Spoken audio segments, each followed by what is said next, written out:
পরম শক্তি প্রকৃতি এ হলো এই সংসারে সব থেকে বেশি শক্তিশালী।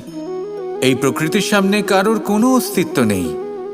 এই প্রকৃতি আমাদের জীবন যাপনের জন্য অসংখ্য সম্পদ প্রদান করেছেন, আর তার সাথে এই বিষয়টার দিকেও বিশেষ যত্নবান হয়েছেন যে আমরা যেন এর মোহজালে ফেঁসে না যাই।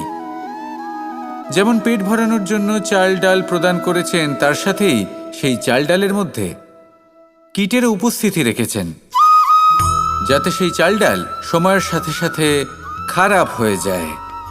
উচিত সময় যদি গ্রহণ না করেন তাহলে সমস্ত সবজি নষ্ট হয়ে যাবে। যেমন আমাদের এই মনুষ্য শরীর, তা সে যতই সুন্দর হোক না কেন, মৃত্যুর পরে এই শরীরে পচন ধরে, যাতে এই শরীর থেকে দুর্গন্ধ বেরোয়।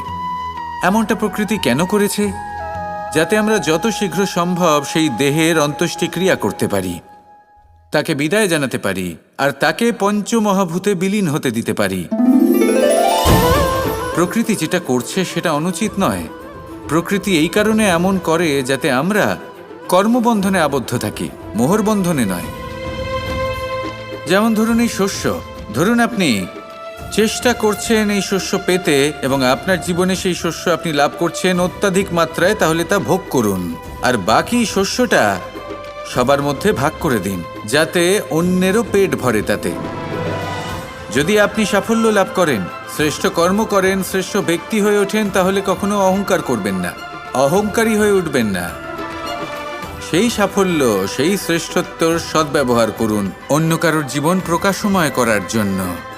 তবেই আপনার সেই সাফল্য, আপনার শ্রেষ্ঠত্ব জীবনে আরো ঊর্ধ্বমুখী হবে। সবার শেষে আমরা সবাই পঞ্চমহাভূতে বিলীন হয়ে যেতে চলেছি।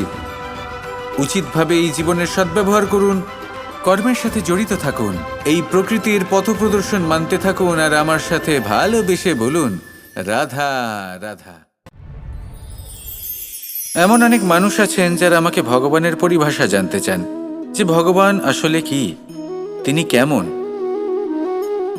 এবার দেখুন, ভগবান হোক বা আপনার স্বপ্ন হোক বা আপনার লক্ষ্য হোক না কেন, সেই লক্ষ্য তখনই পূর্ণ হয়, তখনই তাকে লাভ করা সম্ভব যখন আপনার দৃষ্টিভঙ্গি মঙ্গলময় হয়, যখন আপনি নিজে মনে করবেন যে আমি যেটা পেতে চাইছি তা শুভ।